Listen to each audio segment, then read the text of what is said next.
Une méditation tirée du livre Maranatha, le Seigneur vient d'Ellen White. 18 décembre. Les activités sur la nouvelle terre. Ils bâtiront des maisons et les habiteront.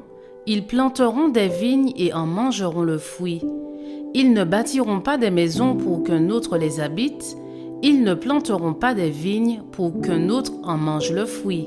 Car les jours de mon peuple seront comme les jours des arbres, et mes élus jouiront de l'œuvre de leurs mains. Ésaïe 65, versets 21 et 22. Nous ne pouvons imaginer qu'à l'heure de la victoire finale, lorsque nos demeures auront été préparées, que l'oisiveté sera notre part et que nous nous reposerons dans un état d'inaction bienheureux. Sur la nouvelle terre, les rachetés s'adonneront aux occupations et aux joies qui faisaient le bonheur d'Adam et Ève au commencement. La vie, Éden, sera une vie passée dans les jardins et dans les champs. Ils bâtiront des maisons et les habiteront. Ils planteront des vignes et en mangeront le fruit. Ils ne bâtiront pas des maisons pour qu'un autre les habite. Ils ne planteront pas des vignes pour qu'un autre en mange le fruit. Car les jours de mon peuple seront comme les jours des arbres, et mes élus jouiront de l'œuvre de leurs mains.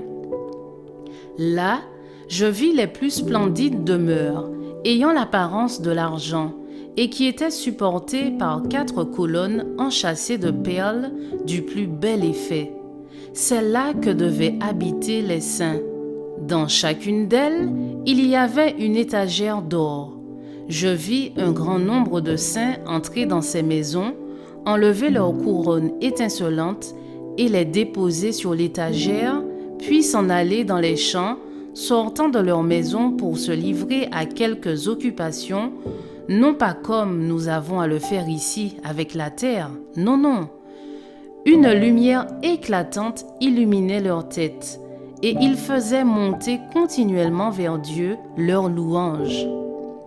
Toutes nos facultés pourront se développer, tous nos talents s'épanouir.